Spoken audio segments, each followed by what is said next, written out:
turn your notifications off. Do a notification thing. We'll be okay. Hello. Hello, everyone. Welcome to another Watchmen video.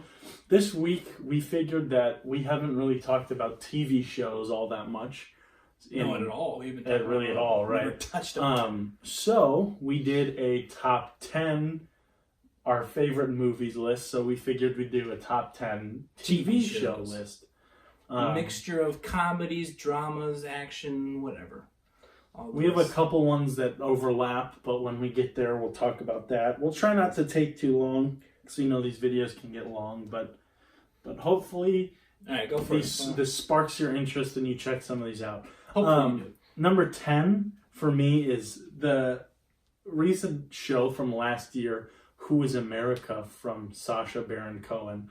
I just think that the premise and the execution of what he's pulling off and the way how foolish he makes some of these people look is exceptional, and he's bringing it back for another season, so I look very forward to that. I like when he who's the guy, it's like some guy who like hates gay people, and they're in like a gym or something, like a workout gym, and or like they're on like these mats. And he's like telling the guy, you scare them away with your butt. That dude resigned. Yeah. How did he think that was what he was doing? Yeah, and he like said the N-word, and not good. But watch it. It's funny. It exposes some people. For me, my number 10 here is Haunting of Hill House. Haunting of Hill House is something I wasn't really expecting. I honestly hated the title because it's just so simple. I don't know. I remember like seeing especially on Amazon, they have a bunch of like these really small little horror movies that were made, but like all of them say haunting of some Bleecker Street. And that's not what it is. This works out perfectly. But this works perfectly. Great characters. That show is my number 9. Yeah. So I can. But yeah, it's really good. For a horror show, it's really solid. It's more of a family drama, if anything. But it's a great combination of characters, and you really feel for them when you sort of see their life unfolding. I just found out they're bringing it back for another season for what a different. What could they do? The different case. Really? Yeah, it's called like The Haunting of something. Probably not. I saw the title. I saw the title. I doubt it'll be. Well, if it's from the same director, I have hope. The same creator. Yeah, for 9. Hopefully. And then for me, my number 9 is Fargo, but mostly in reference to season 1, because season 1 is so good when they're in Bemidji with Martin Freeman and Tom Hanks' son, who I always forget his name. Colin Hanks, yeah. But that first season is just that first season. It's just very good. and also Billy Bob Thornton's in it too. But no, that's just a great show. I love the first season. It's not. I know some people have always wondered too if it's like a remake of Fargo the movie. It really isn't at all.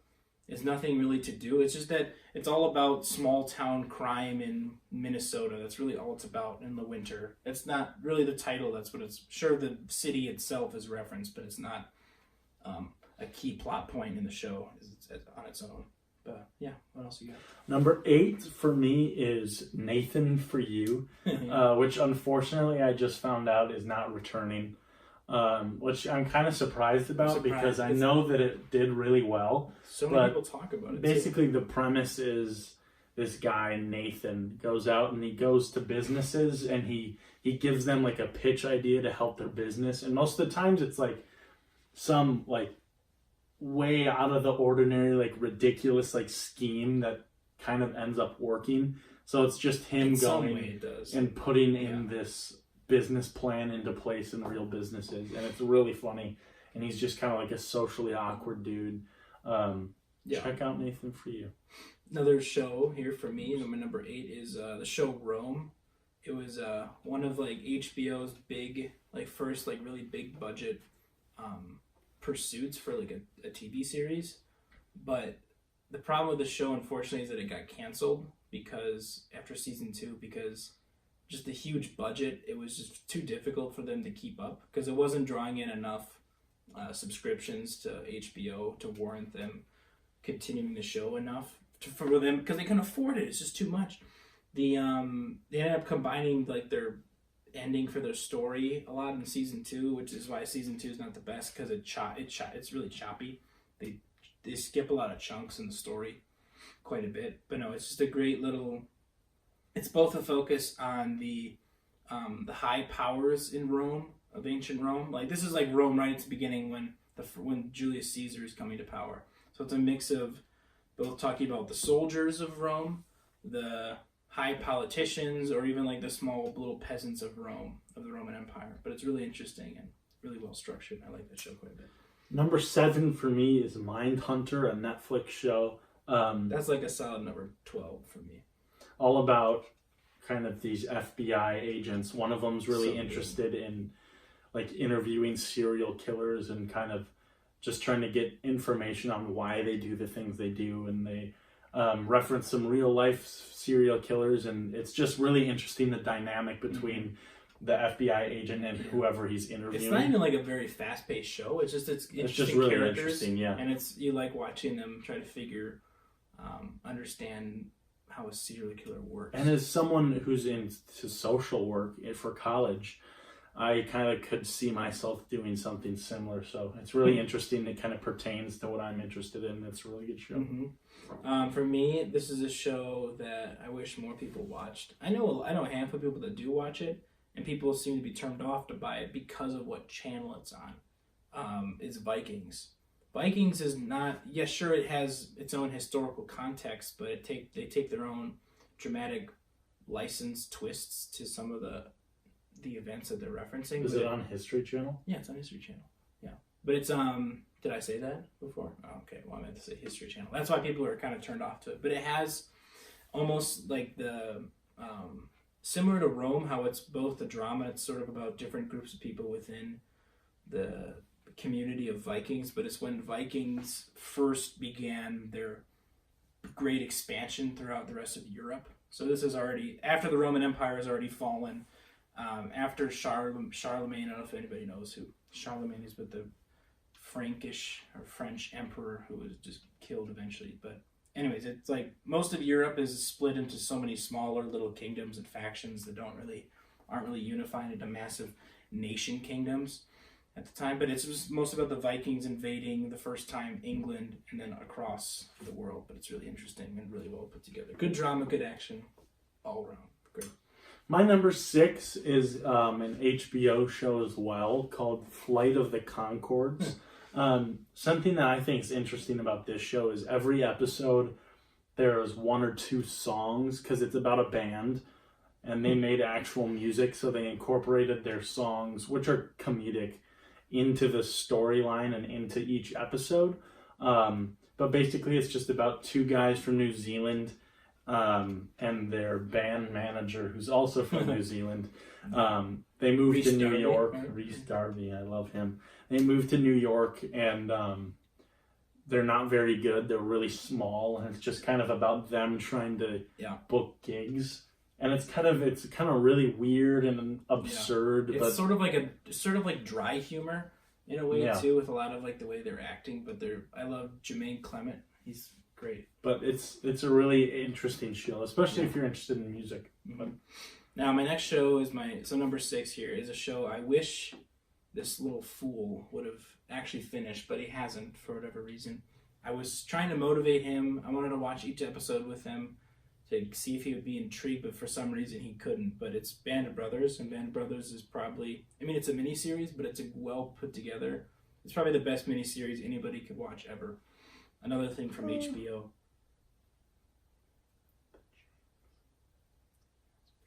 Anyway, so Band of Brothers is beautiful. It's about, obviously, brotherhood within the military in World War II. It is really well made. But it's really good. I'll give them that. It's so cinematic. Not saying just something's good for being cinematic, but they really make it feel grounded and like you're really there with these characters. You follow them throughout their involvement in Europe. Number 5 on my list is a show that, like, I had heard a lot of people talk about, but I never really started watching, and then one day I decided to, and I'm very glad that I did. It's Black Mirror. Black Mirror's, each episode's like an hour long, and each episode tells its own story with a theme of something to do with technology. It's very similar to The Twilight Zone.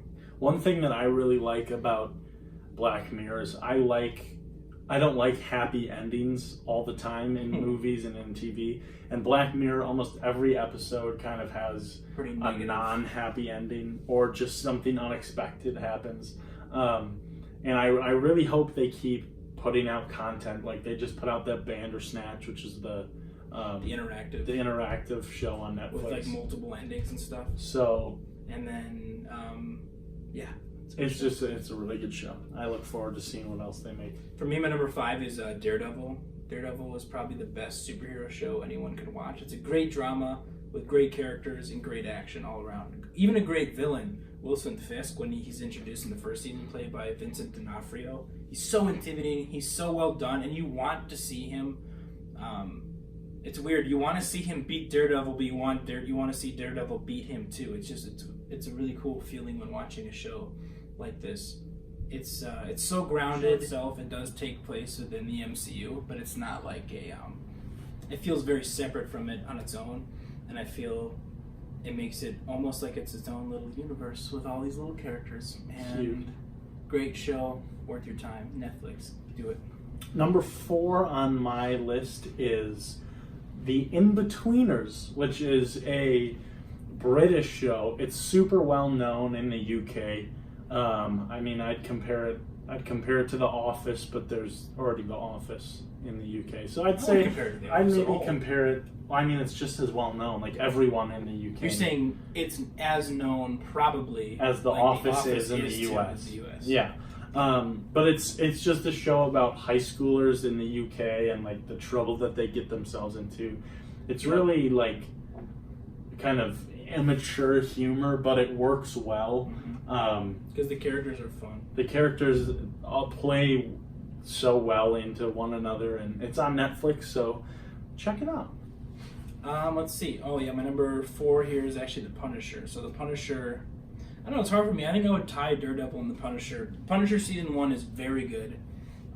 Season 2 was a little bit of a letdown, but I still enjoyed it quite a bit. But The Punisher gets introduced actually in Daredevil. He gets introduced, I think, season 2, and then he gets his own little spin-off series for now 2 seasons. But The Punisher's great. It just shows some of the just brutal effects of anybody in combat and how their mental state just deteriorates and how they interact with society. And it's just great characters, and it's really good action too. It's everything. It's a great drama. It's a great combination of characters. It's better. It puts all those other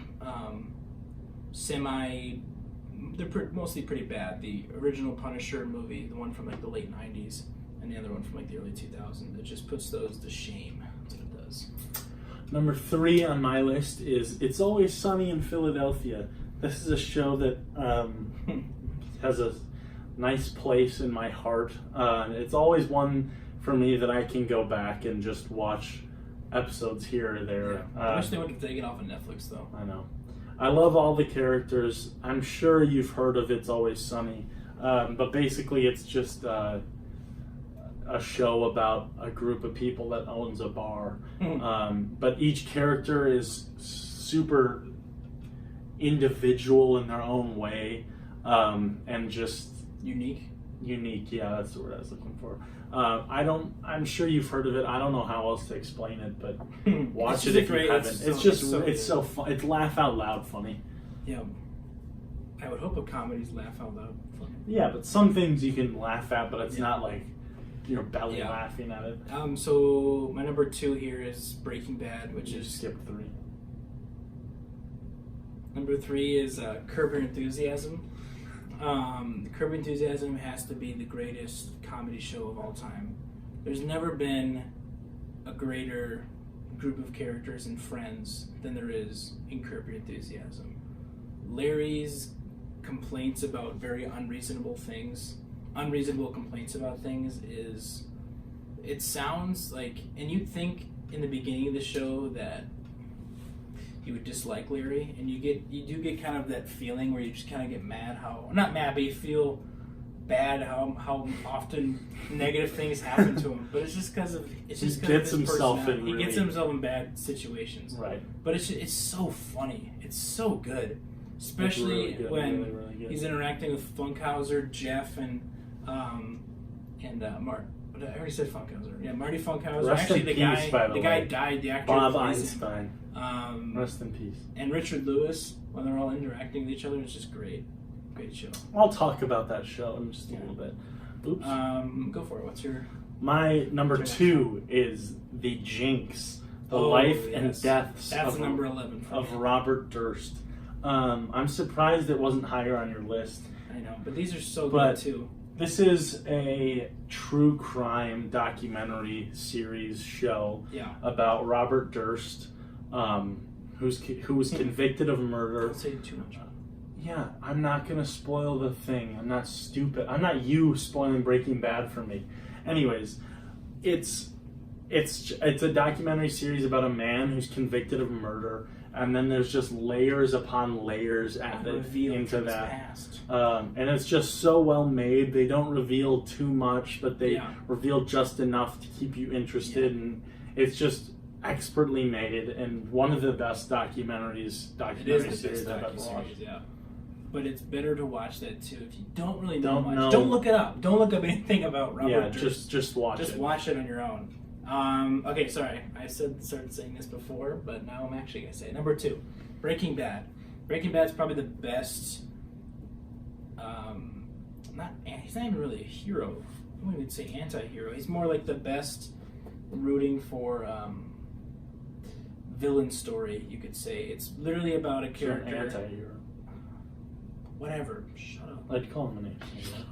So really it's about a guy going from kind of a dorky science professor to being a comparison is to Scarface. That's what the developer, the main head creator of the show, Vince Gilligan, said, but I don't like Scarface, so that's not a good movie to compare that to, a good villainous character. But it's so good. It's so good. The characters are great. The acting's on point. The suspense of worrying about him getting caught and what he's doing is just great. God, it's so good. Okay, go. Number 1 for me is a show that Riley already talked about. Yeah. But it's Curb Your Enthusiasm. I second everything that Riley said. It's just kind of the perfect show. It's the funniest show I've ever watched. It's so well thought out. The way that things come back in each episode. Yeah. Like something that happened in the beginning of the episode that you think has no significance for the rest of the episode will come back to bite Larry in the end. It's about so many things that you think would never be funny, but in Curb Your Enthusiasm, they make it funny. They make anything funny, like drinking water is funnier. Yeah, no, literally, that's cancer diagnosis is funny in Curb. They're very smart. It's very smartly written and performed. We watch every single episode together, right? Yeah. Fantastic show. So good. All right. The big one. The big cojones. Obviously. Come on. It has to be. Couldn't be anything else. I'm not an idiot. Okay? Listen. All right? Just listen. Okay, it's Game of Thrones. Game of Thrones has to be the best anything. It's so good. It's so great. I've never yelled out loud so much in excitement during a show. During like a battle sequence, I'm like, yes! And I'm like screaming. I'm like, no! Or stuff like that. And like moments during the show. Or like I'm crying when characters are dying. I've never been emotionally dragged from left to right so much as I do in this show. And it's so good. God, what? And when you hear mad about how good it is? Yeah, like, God, what is wrong with it? I still get really upset when people say, oh, you're following the trend. Oh, everyone likes it. You know why everyone likes it? There's never been a show like this that has dragged in so many different varieties of people and such a vast number, too, to enjoy it so much. That has to tell you something. This isn't Fortnite where I got to get on to play it with my friends because it's a video game that's just for free. That's why it's popular. It's not like that. It's a show that's worth its trend. The trend That's a really real. bad comparison. That's a great comparison. That is not a good comparison. That's a great comparison. No, it's not. Oh, at all. Yeah, it's just like that. What's another thing? What's another game or something like that where it's just there's huge trend around. People just say they like it because they think it's good. Disliking popular things doesn't make you interested, and that's all I'm going to say. Just because, depending on what it is. No, it doesn't. But that's a really bad comparison. But It is a good comparison. People think the show's great because it's great. Great action, great writing, great characters. Just the way everything unfolds, how it just unfolds, everything. And the way it's all pieced together and how it feels so... There are all so many characters that you just want to follow and know what the hell's happening. And then that just sheer... feeling like you actually lost someone in real life when these characters die and just pass away. It's a TV show. It's okay. It's not real. It's so good, though. It's so good. Okay, what's your number one? Oh, we already did number one. My number one. Okay. Thank you again. Thank for you for joining tuning us. in for another little Watchmen video. Make sure to like and share and comment. Do it, please.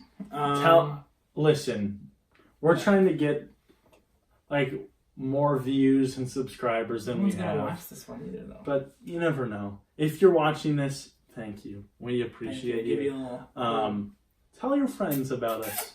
But that's the way that the cookie crumbles. See you later, subscribers.